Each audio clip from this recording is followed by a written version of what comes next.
Welcome to stone dictation. Dictation 5 second बाद शुरू होगा। Ready start. कश्मीर घाटी में एक बार फिर दहशतगर्द सक्रिय हो गए हैं।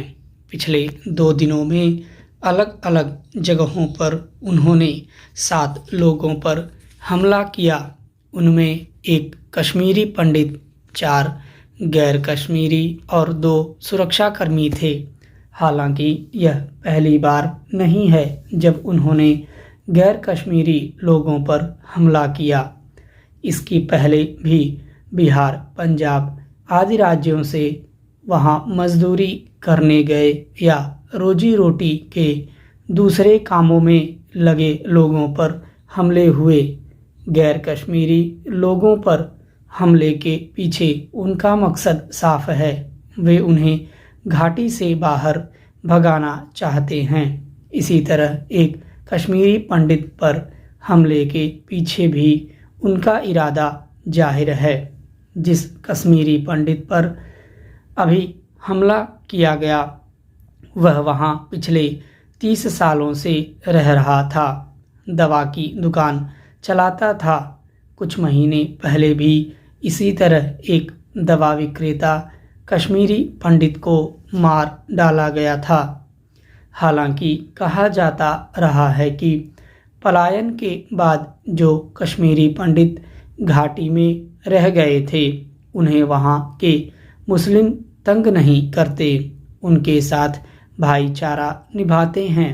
दहशतगर्द भी उन्हें घाटी से भगाने का प्रयास नहीं करते नहीं देखे गए, मगर अब उन पर हमले शुरू हो गए हैं तो स्वाभाविक ही इसे लेकर कई तरह की चर्चा होने लगी है।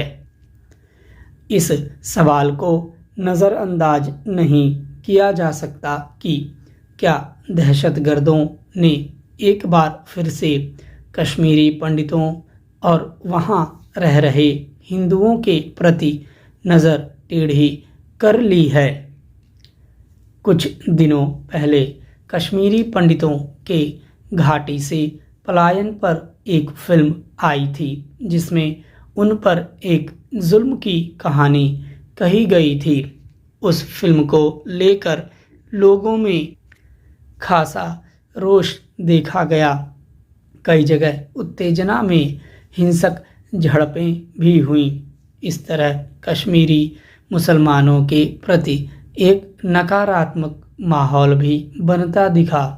पूछा जा रहा है कि क्या उसकी प्रतिक्रिया में अब घाटी के दहशतगर्द ऐसी हरकतें करने लगे हैं।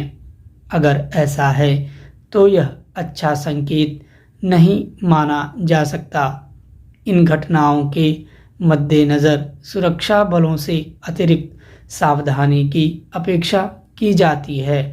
सेना पर तो वे इस इरादे से हमले करते रहे हैं कि वे सरकार की सुरक्षा व्यवस्था को चुनौती देना और अपनी मौजूदगी का एहसास कराना चाहते हैं। लेकिन अगर वहां रह रहे लोगों पर वे नफरत के साथ निशाना साधना शुरू करेंगे तो घाटी का माहौल काफ़ी बिगड़ सकता है। ध्यान रखने की ज़रूरत है कि जिस तरह पहले कश्मीरी पंडितों को सुरक्षा देने में चूक हुई थी वैसा इस बार न होने पाए। हालांकि सरकार दावा करती रही है कि घाटी से आतंकी संगठनों का काफ़ी हद तक सफाया हो चुका है। पिछले कुछ सालों में दहशतगर्दी में काफ़ी कमी आई है, मगर हकीकत यह है कि आए दिन आतंकवादी सुरक्षा बलों को निशाना बनाने में कामयाब हो जाते हैं। जाहिर है रिहायशी इलाकों में उनकी मौजूदगी अभी बनी हुई है और नए आतंकियों की भर्ती भी नहीं रुकी है। यानी कश्मीरी युवाओं को गुमराह होने से रोकने की कोशिशें कामयाब नहीं हो पा रही हैं और न स्थानीय लोगों को आतंकियों के खिलाफ खड़ा किया जा सकता है। ऐसे में घाटी से आतंकवाद के सफाये के उपाय शायद ही कारगर होंगे। केवल बंदूक के बल पर इस समस्या पर काबू पाना कठिन बना रहेगा। इस मामले में नए सिरे से रणनीति बनाने और आतंकियों के निशाने पर आ गए लोगों की सुरक्षा के पुख्ता इंतजाम करने होंगे। कंगाल हो चुके श्रीलंका में अब राजनीतिक संकट भी गहरा गया है। मंगलवार को राष्ट्रपति गोटबाया राजपक्षे ने संसद में बहुमत खो दिया। 41 सांसद उनके गठबंधन से अलग हो गए।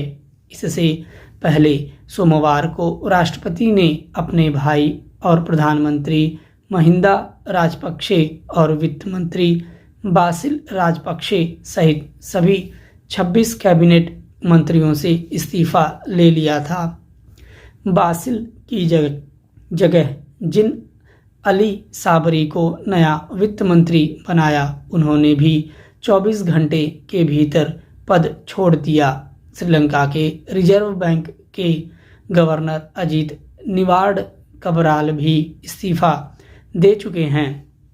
कुल मिलाकर देश के ऐसे राजनीतिक भंवर में फंस गया है जहां किसी को कोई समाधान नजर नहीं आ रहा। हालांकि स्थिति संभालने के प्रयास के तौर पर राष्ट्रपति ने विपक्षी दलों से एकता सरकार बनाने का प्रस्ताव रखा था, पर विपक्ष ने इसे ढकोसला बताते हुए ठुकरा दिया।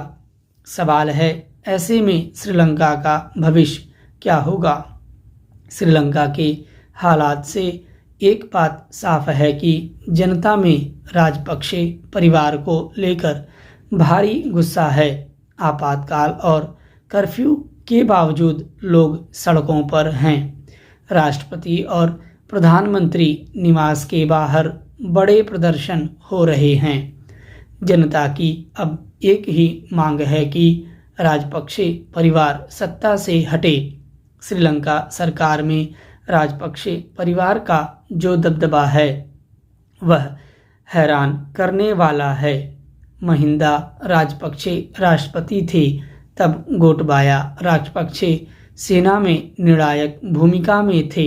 जब गोटबाया राजपक्षे राष्ट्रपति बने तो महिंदा राजपक्षे को प्रधानमंत्री और छोटे भाई बासिल को वित्त मंत्री बना लिया। महिंदा राजपक्षे के बेटा नमाल राजपक्षे खेल मंत्री थे। फिर राजपक्षे परिवार को चीन का करीबी माना जाता है। श्रीलंका आज चीन के कर्ज जाल में जिस तरह से फंस गया है, उसके लिए भी राजपक्षे परिवार को दोषी बताया जाता रहा है। एक लोकतांत्रिक देश में सत्ता के भीतर एक ही कुनबे का दबदबा कैसे देश को तबाही की ओर ले जाता है, श्रीलंका इसका एक उदाहरण है। श्रीलंका में आज जो कुछ भी हो रहा है उसकी कीमत सिर्फ और सिर्फ जनता को चुकानी पड़ रही है। कई महीनों से देश में पेट्रोल डीजल की भारी किल्लत है। पेट्रोल पंपों पर सेना तैनात है। महंगाई का आलम यह है कि चाय का कप 100 रुपये, चावल 500 रुपये किलो, चीनी 300 रुपये किलो और 400 ग्राम दूध पाउडर 800 रुपये में बिक रहा है। जहां दिहाड़ी मजदूरों को 500 रुपये रोजाना भी नहीं मिल रहे हों, वहाँ लोग कैसे जी पाएंगे? बिजली पानी तक की आपूर्ति नहीं हो रही। पैसा नहीं होने की वजह से सरकार ने कई देशों में अपने दूतावास तक बंद कर दिए हैं। देश का विदेशी मुद्रा भंडार खाली हो चुका है। अंतर्राष्ट्रीय मुद्रा कोष से मदद लेने को लेकर सरकार और रिजर्व बैंक के बीच गहरे मतभेद रहे हैं। सवाल है, ऐसे में हो क्या? राष्ट्रपति ने इस्तीफा देने से साफ मना कर दिया है। श्रीलंका में अगर नेतृत्व परिवर्तन भी हो जाए तो भी देश को आर्थिक संकट से निकाल पाना किसी के लिए आसान नहीं होगा।